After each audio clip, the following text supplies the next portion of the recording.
tudo bom? Meu nome é Tavi, eu sou da Estônia e eu estou muito feliz de estar aqui no palco diante de vocês.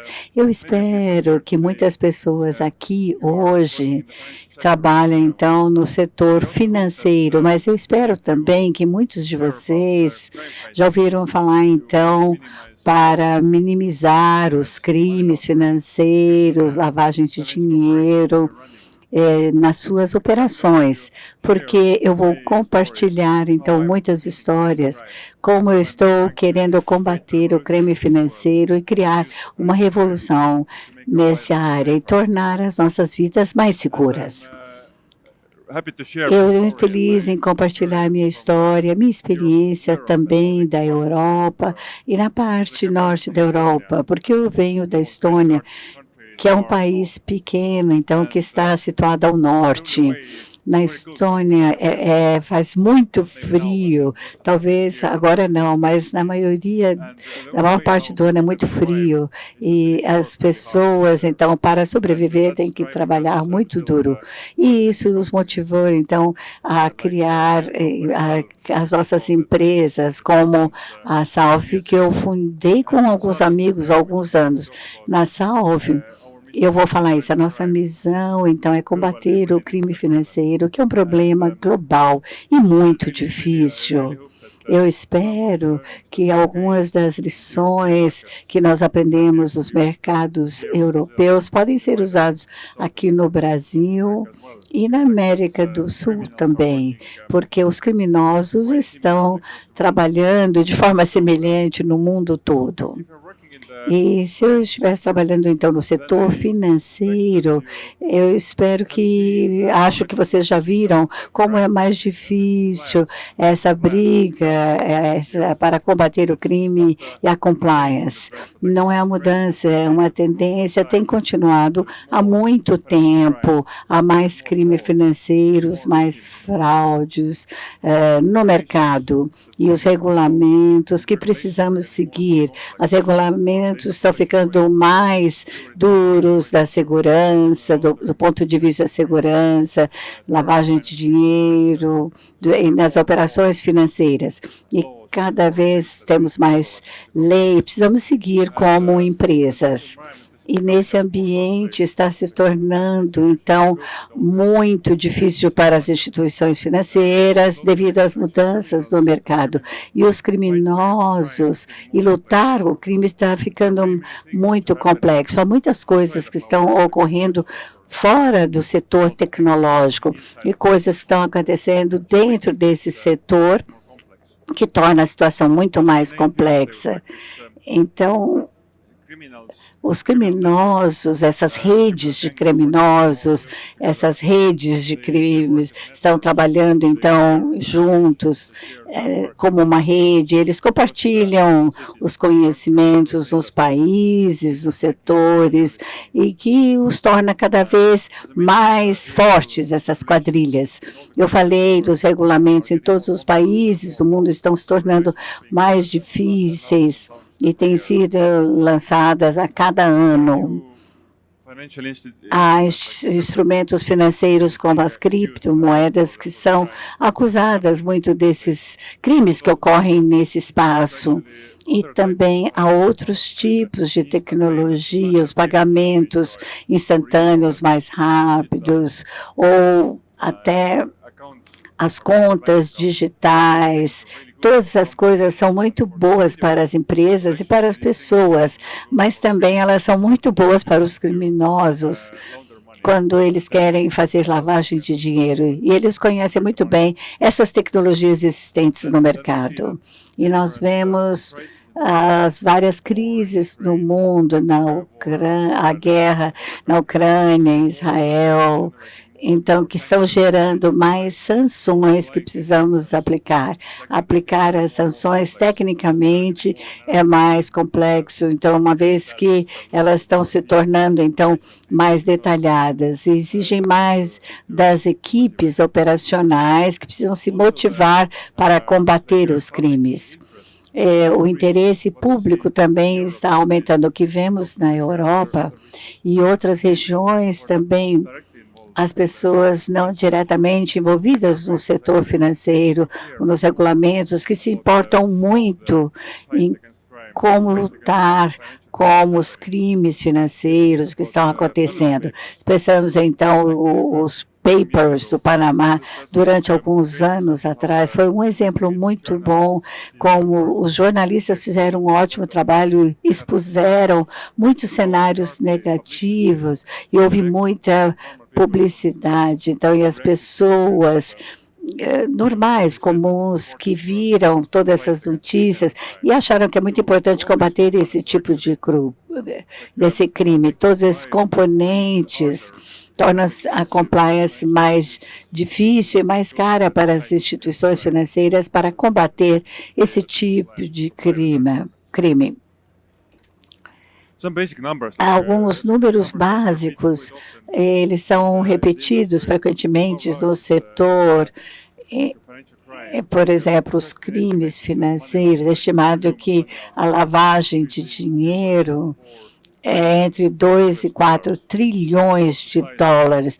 É o tamanho da economia financeira do Japão e da Alemanha também.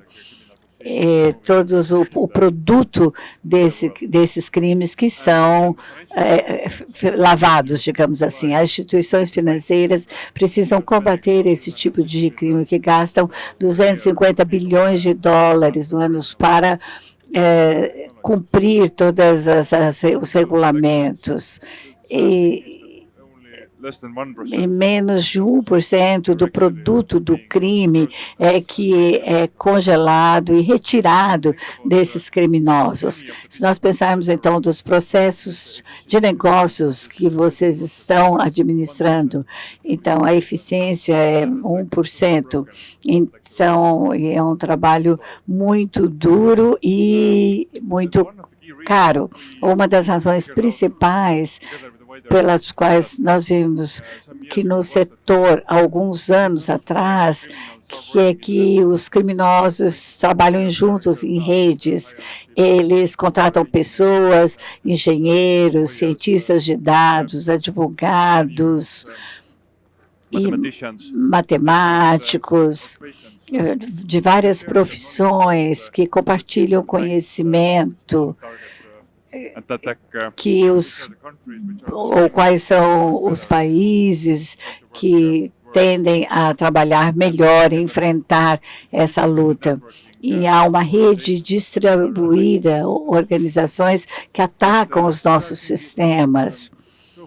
Mas até aqui, a maioria das pessoas que combatem o crime precisam também combater as fraudes, a lavagem de dinheiro, não interagem proximamente. No nível elevado, sim, algum conhecimento é compartilhado, os reguladores lançam, por exemplo, informações, histórias, mas isso é no nível mais superficial que é trocado, então, entre aqueles que combatem os crimes financeiros. Se nós pensamos em alguma coisa, que uma rede que realmente funciona como o dos criminosos, e aqueles que combatem trabalham muito individual. Uma boa comparação, a rede dos criminosos, então, é como uma foto, então, de um quebra-cabeça, e os que combatem os crimes só tem, então, uma parte, só uma peça desse quebra-cabeça, e eles tentam adivinhar, então, do que a rede criminosa faz. E esse pedaço não é importante, não ajuda a entender toda a atividade criminosa. Então, é muito difícil, então, reportá-los para a polícia e combatê-los. E nós percebemos que uma das principais razões pelas quais a eficiência é tão baixa no combate ao crime, nós começamos, então, a trabalhar com os bancos para construir, então, tecnologias, trabalhar com os reguladores. E, então, felizmente, os reguladores também observaram que era uma falta de colaboração entre as instituições financeiras. E isso aconteceu há 4 ou 5 anos atrás, uma força-tarefa, então, para os regulamentos, para combater o crime. Os países membros, os países deveriam, então, incentivar as instituições financeiras a trocar pontos de dados, haver mais colaboração e os clientes suspeitos. Então, essa força-tarefa, alguns meses atrás, neste ano, a União Europeia emitiu seus regulamentos que diz que os bancos, os fintechs e outros atores no cenário financeiro precisam compartilhar mais dados sobre seus clientes que parecem ser suspeitos. Esse é um princípio que precisa avançar. Se você trabalha na área financeira, há todas as exigências do LGPD, o setor também de sigilo, manter todas as informações dos clientes de uma forma segura. E no nível global e continental, os reguladores dizem que em alguns casos vocês deveriam trocar a informação sobre os clientes e as transações. Se você acha que está fazendo alguma coisa ruim ou má, então esses fraudadores os bancos têm que trocar informações para obter mais dados que possam ajudá-los a detectar fraude ou lavagem de dinheiro. Essas são mudanças que estão acontecendo nesse universo. E conforme eu disse, na Europa, alguns meses atrás, o setor financeiro, os reguladores nacionais, os bureaus legais estão trocando dados entre todas essas equipes que estão envolvidas. E aqui a minha experiência entra. Como eu disse, a Estônia é um país muito pequeno, é muito difícil, então, ter grandes negócios. É muito bom para fazer os testes e testar alguma coisa nova. A pequena sociedade é mais aberta a mudanças. Então, e temos bancos lá também, reguladores. Há 4 anos atrás, o que nós fizemos, nós pegamos alguns principais bancos, os reunimos, esses bancos. Nós também temos 4 bancos que são líderes no mercado, e eles juntos tivemos equipes também de lavagem de dinheiro e acharam que deveriam trocar informações sobre os possíveis criminosos para combater esses criminosos financeiros, serem mais efetivos. Também os grupos escandinavos também. Os bancos escandinavos também têm as exigências também regulatórias. Então, temos equipes de proteção de dados, de segurança, e para saber se eles tinham os protocolos corretos e trocar dados financeiros, mas para não burlar as leis. Ele levou menos de 1 ano para que eles construíssem um projeto piloto para lançar um produto para os bancos, e eles descobriram que isso estava muito útil.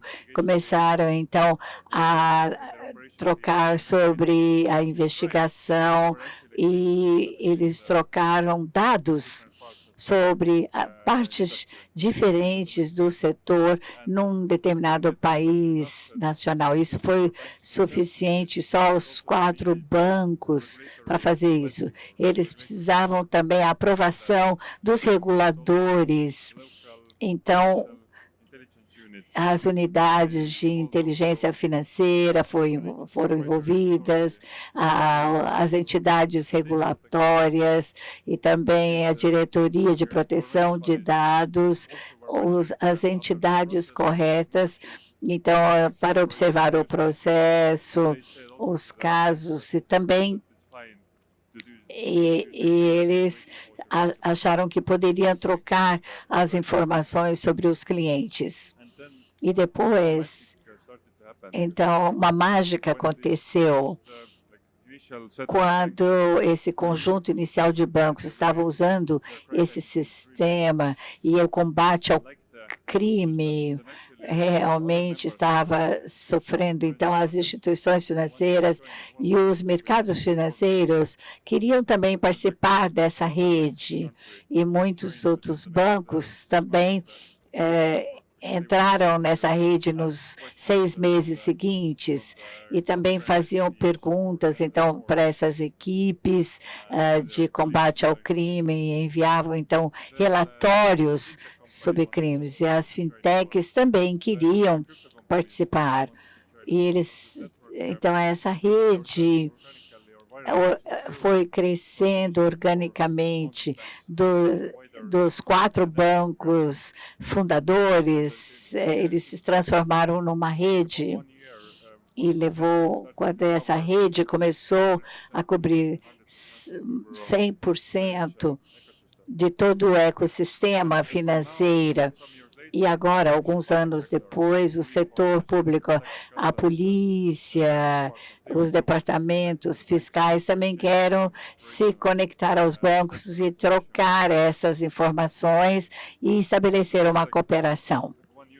E esse é um caso de uso, realmente um grande aprendizado a partir de um único mercado. E mais importante, a minha missão é combater o crime financeiro no mundo todo. E nós vimos outras regiões, outros países querem fazer a mesma coisa, adotar o mesmo. Então, construir, então, primeiro uma rede com as instituições financeiras para usar a mesma metodologia para combater os criminosos. Então, eles começaram a se expandir para outros países, do Reino Unido e outros países também da União Europeia estão construindo essa metodologia de rede também para os seus bancos. E nós vemos, então, alguma estatística. Nós temos, então, muitos casos de investigação, então há um potencial muito grande usando essa técnica de colaboração. Então, utilizando esse conhecimento, é que uma vez que eles, confia no outro e querem combater isso aumenta massivamente toda essa rede. Então, eles recebem as mensagens muito mais rápido, isso que é muito importante nesse mundo para combater o crime. Então, e os criminosos querem fazer as suas manobras muito rápidas. E aí, essa rede de combate ao crime recebe as informações prematuramente e são muito mais eficientes. Uma métrica que nós vemos também, que os bancos reportam para nós, quanto do dinheiro de fraude eles conseguem coletar. E aumentou muito o volume de dinheiro que tem sido poupado graças a esse compartilhamento de informações.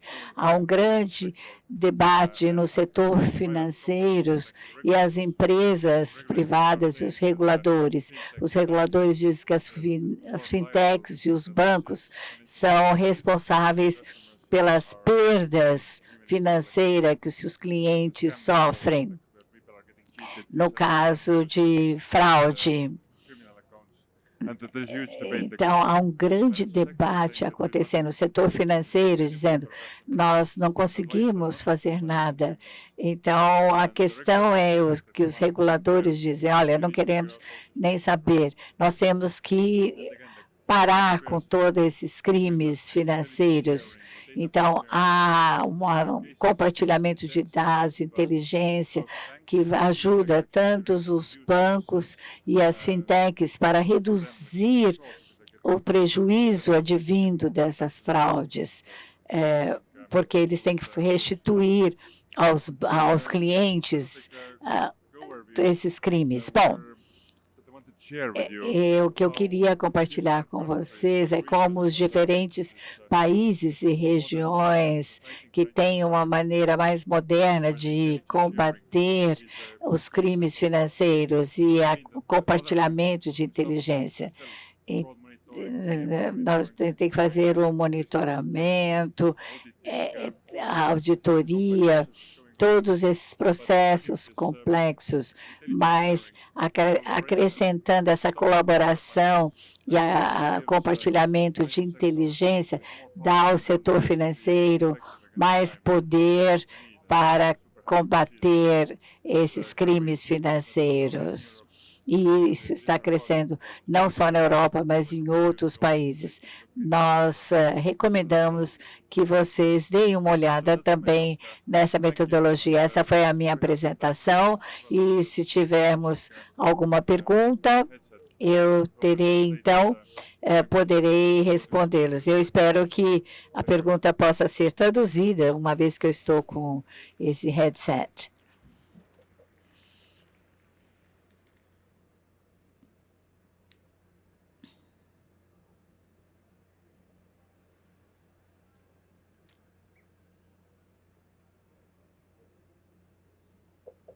Oi, boa tarde. Obrigada pela palestra. Eu queria entender como é que vocês decidiram quais informações vocês iam trocar entre os bancos, né? Porque eu entendo que, por ser uma suspeita, eventualmente, se a pessoa não cometeu um crime, você troca a informação, você acaba prejudicando aquela pessoa, né? I must apologize because the translation doesn't work at all. So maybe someone can switch it on. I heard your speak well, but it's like in the Portuguese. But someone should switch on the translation. Precisa mudar o canal dele, é isso? Acho que sim. Precisa mudar o canal dele, é isso?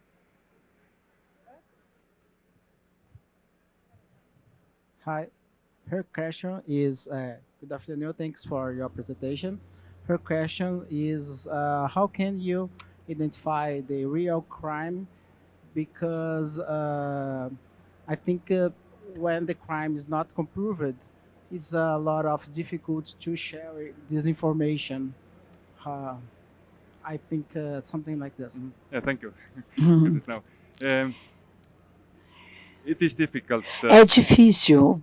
And the point is that E a questão é no que one has the ultimate truth. ninguém tem a verdade final, se é um crime ou não, e se vai até os tribunais, eles é que Crime fighters dão a decisão.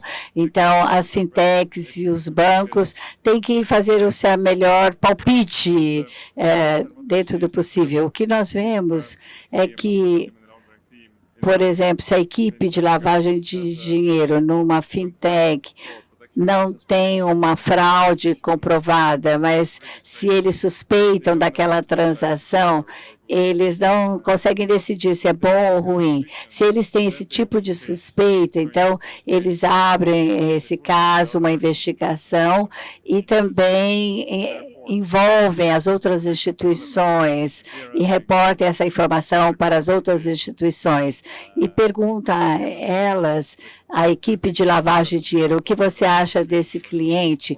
Ele também parece suspeito para vocês?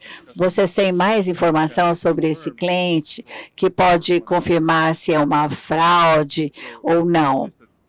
Então, cada uma das equipes tem algum nível de suspeita, e se eles compartilham com as pessoas certas, então a suspeita pode aumentar ou diminuir.